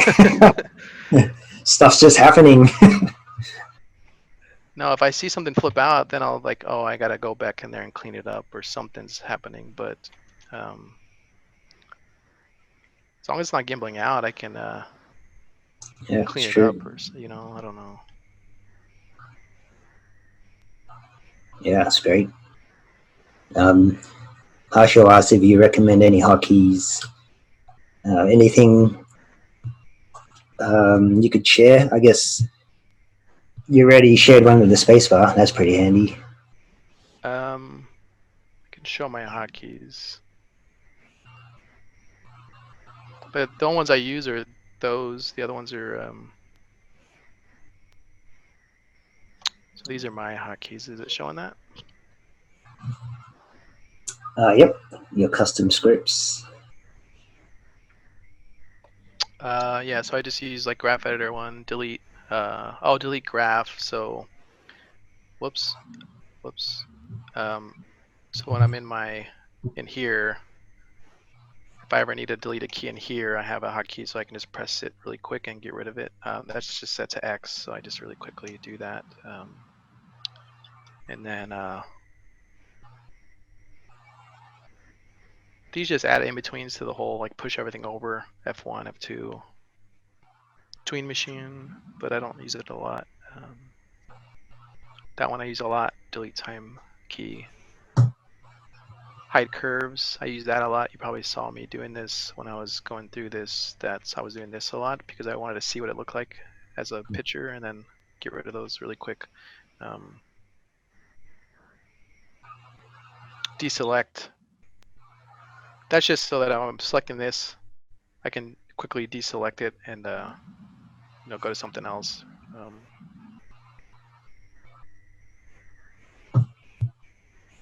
Break tangents, smooth graph, that's more for mocap stuff, but that's pretty much all I use. So yeah.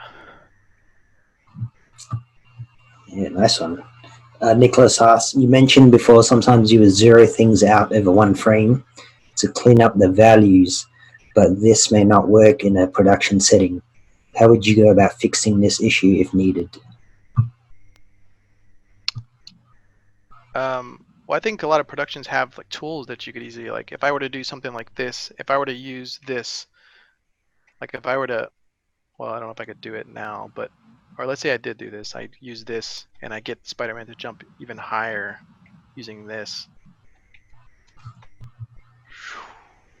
right? And then down to this.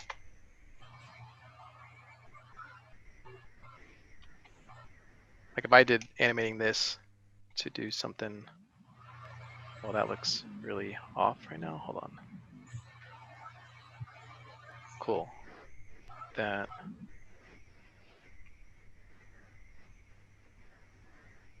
Yeah, like that's kind of sloppy, like animating with this right thing. But I think a lot of times there's tools in the studio that can bake this down to the proper stuff. So I think some of that stuff you can fix later. As far as over a frame or so, I don't know. I guess I think if I was to do something like a flip here, if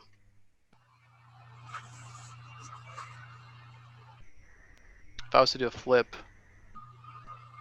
and it goes around or something, like for instance, like like this, for example, if I do this to this, but this pose is like, surprised it hasn't crashed on me yet. Yeah, like there, like these two here. As I'm playing that, you don't really see a flip happening. But if you look at my curves, that's a real flip happening. So I think, you know, there's ways I could fix this easily. I could just get the, well, most of the time it's a 360 thing, so I could easily go back in and 360s this out and get this out of there to go back to the normal, or I could just use the studio's tools to get that cleaned up, kind of thing. So I don't know, most of the times at a studio when you go there, or most times they don't ask to see your file unless maybe they want to see your workflow, then you'd be more careful about it. But I think for the most part they can clean up, use some tools to help clean up your stuff so that you don't deal with all that kind of stuff. I could always put on a locator or something and do that, transfer it over and put it back, clean it out. Yeah. And Stalin asks also, can you suggest any exercises that would help or train animators to animate quicker, other than hotkeys? Yeah, just well, just do like little tests like this. I mean, even this one, I don't know how long that took. I didn't keep track, but little thing like that, cool. I did that one. Do another one. Small exercises like that, I think, is useful. If you do too long of a scene, then it's hard to track how fast you're going on this kind of stuff. But I don't know. For me, it's a balance between fast and also making sure it's looking good. So as long as you're still like studying your motion and stuff, then fast will come as long as you're thinking about how can I improve, such as, you know, for me, like I noticed myself doing this a lot, and I was like, this is slowing me down. Like it adds up, even if it's like only a second or two. Like after so many times, those seconds add up. So I just like, I'm just gonna change this to like this now, so I can just do this in like less than a second now. So small things like that to help speed up in general. Like I said, my hands never move, so I don't have to worry about slowing down on that, like moving my, like I think another one is, I think in the graph, right, in order to delete keys here, you have to take your hand off and press delete. Yeah, so I stopped doing that a long time ago because that was taking way too long to do that. So that was one thing.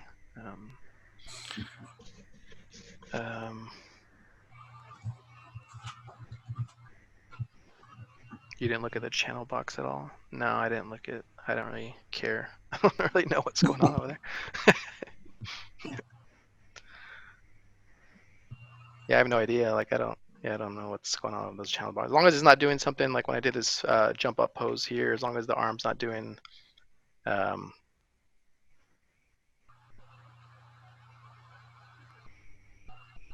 something like this. See that? That arm's going all crazy there. I'm like, well, that's off. And let's say Ulefilter didn't fix that and is doing this, then what I would probably do is I'm just going to copy this exact pose here, and then I'm going to rebuild this pose here from where it was, and see if I can get that to read.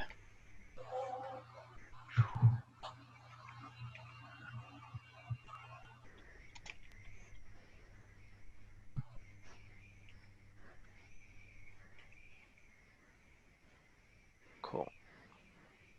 Yeah. Yeah, it's neat. So it's reaching a 2-hour mark. I'm thinking we'll take 2 more questions. Yeah. Last 2 questions, and then we'll let Matt go because it's getting late. So if anyone has a question, if you want to jump on webcam or throw it in the chat box, I'll read it out for you. But I have a question for you. Is there any advice you could give to animators, or any students or animators who are trying to break into the industry? That first gig from, I guess, being a student to becoming a professional. Is there any advice there you could give them? To getting it or when they get it, like type of thing. To get it, to get in and get their first job. Because I think there's a lot of animators, a lot of students who are working in a demo reel. They're just trying to break into the industry. Do you just have any Mm-hmm. general advice there? Um,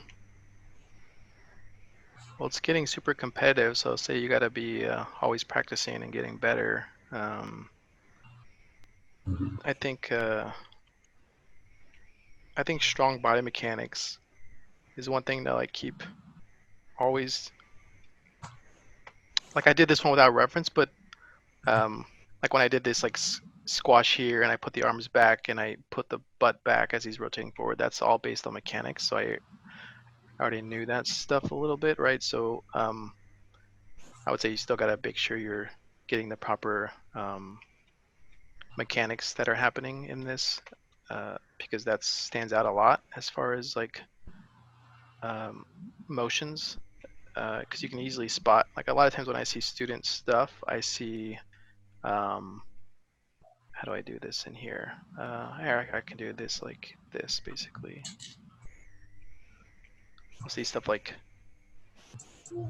maybe that where the body's super stiff in there so I don't know they're not thinking about like this kind of a thing where the bending's supposed to be happening and all this kind of stuff. So um, I don't know. I always say that I always think like this is pretty simple in a way to get like right, like the arcs and the movements. But I see a lot of student stuff where like this looks just so stiff and it's not doesn't have any breakup in this. So I prefer to see a when I animate. Sometimes I'll just do I'll do this. I'll take like even in this one, I would do stuff like let's do stuff like this and animate it like this to get that to read. So just so I'm making sure I'm getting the right mechanics in this. Like I already can tell, I can already see errors in this that I need to clean up, like this lean forward here. Um, cool, there you go. It's better. But anyways, I see a lot of errors like that where they don't spend enough time in this kind of area to get that to have some nice overlap and break up between those two. So it's mainly like focusing on this and this to break this up, and then you can do the arm stuff. Um, so I would say that, and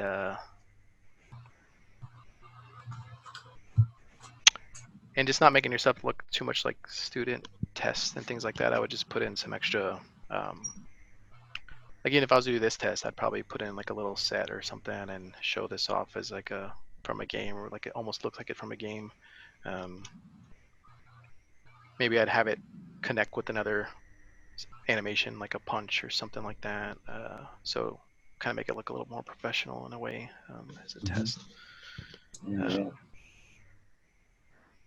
yeah, it's a good one. And Stalin has a good last question, actually. What would your advice be after getting the first job to prepare animators that's not related to art or to being creative? what would advise getting your first job? Anything we should prepare for that is not related to art?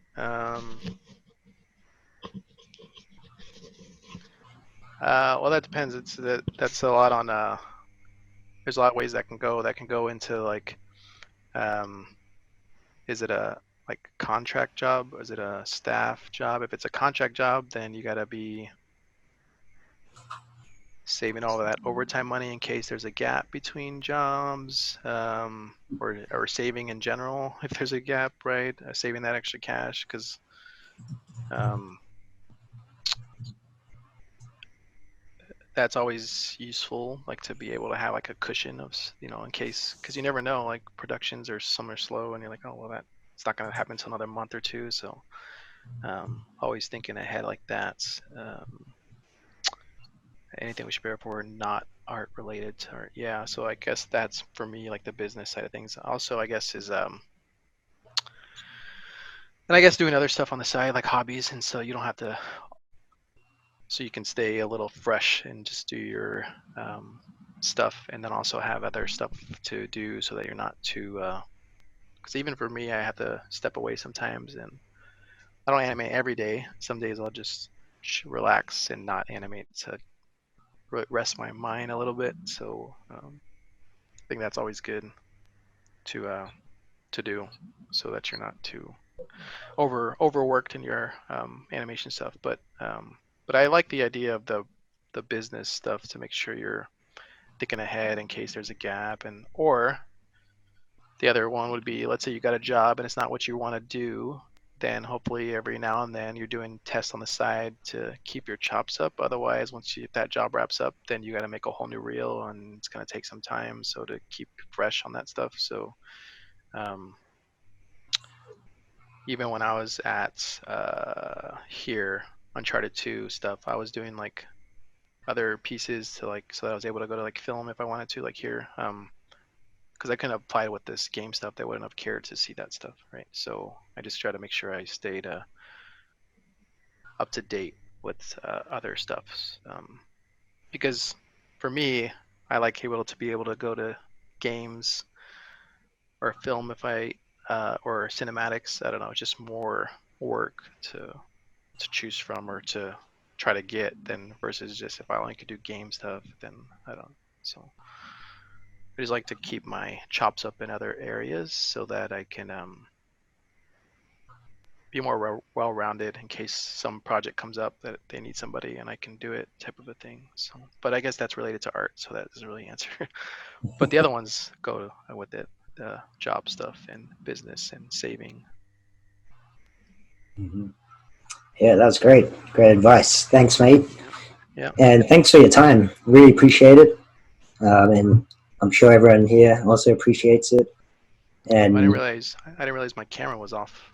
that's fine. It's a nice photo. It's Sorry, I guess it turns off when I do the share, I guess. no, it was just for that last 2 minutes or something. Oh, okay. Yeah, it's totally fine. Okay. Yeah, yeah. But again, thank you very much. I know you're pretty busy. Everyone else is as well. Yeah. And thanks everyone for attending and all your Yeah. support. And yeah, it's a great session. Yeah, hopefully it was useful in some way. Oh, it was amazing. Thank you. Cool. Yeah, All right, thanks. mate. Yeah, and I'll see everyone later. And yeah, thanks again. All right, thanks. All right. Thanks, guys.